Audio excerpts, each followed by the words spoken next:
Hello friends, welcome to our channel. Friends, आज आपण पाहणार आहोत हायकोर्टाचा मोठा निर्णय. आता तो निर्णय कोणता आहे तर वाटणी झाली नसेल तर कुटुंबाची संपत्ती विकता येणार नाही. हा मोठा निर्णय आपण पाहणार आहोत. फ्रेंड्स, व्हिडिओ पूर्ण बघा, लाईक कमेंट शेअर करा आणि सबस्क्राईब करायला अजिबात विसरू नका. तर चला पाहूया आपण काय निर्णय आहे. तर माननीय उच्च न्यायालयाने नुकताच एक महत्त्वाचा निर्णय दिला आहे.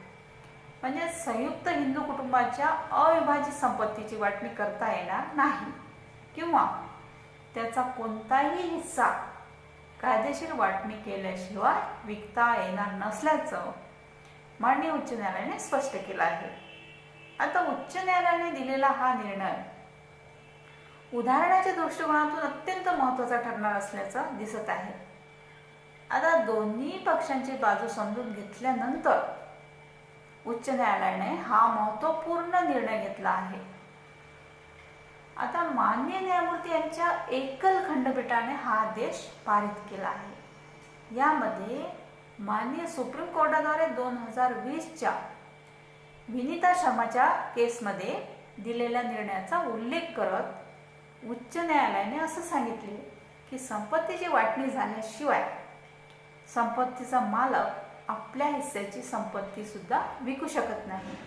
म्हणजेच कायदेशीर वाटणी झाल्याशिवाय कोणताही मालक आपल्या हिस्स्याची सुद्धा संपत्ती किंवा शेती विकू शकत नाही. या संदर्भात उच्च न्यायालयाने संपत्तीचे खरेदीदार उषा कनोजिया आणि रुक्मणी कनोजिया यांचं दुसरं अपील फेटाळून लावलं.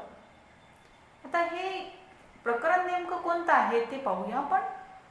छिंदवाडाच्या रहिवासी असलेल्या सरूबाई यांनी याआधी एकनाथ यांच्यासोबत 7 अपीलकर्त्यांच्या वतीने दिवाणी न्यायालयात 0.85 हेक्टर जमिनीचा दावा सादर केला होता. आता त्यांच्या वकिलांनी अपीलकर्त्याच्या वतीने बाजू मांडली.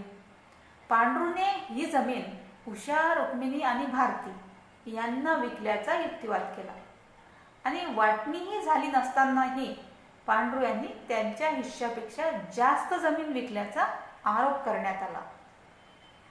आता दिवाणी न्यायालयाने रजिस्ट्री रद्द करून याचिकाकर्त्याच्या नावाने जमिनीचे 7 भाग केले होते. यानंतर उषा आणि रुक्मिणी यांनी दिवाणी न्यायालयाच्या निर्णयाला उच्च न्यायालयात प्रथम अपील सादर करून आव्हान दिलं. म्हणजे सिव्हिल कोर्टच्या निर्णयाला उच्च न्यायालयात अपील सादर करून आव्हान दिलं. आता उच्च न्यायालयाने पहिलं अपील फेटाळून लावल्यानंतर दोघांनी पुन्हा दुसरं अपील केलं. आता माननीय उच्च न्यायालयाने दिवाणी न्यायालयाचा निर्णय आणि पहिलं अपील कायम ठेवत दुसरं अपीलही फेटाळून लावलं. तर हा होता महत्त्वपूर्ण निर्णय. थँक्यू.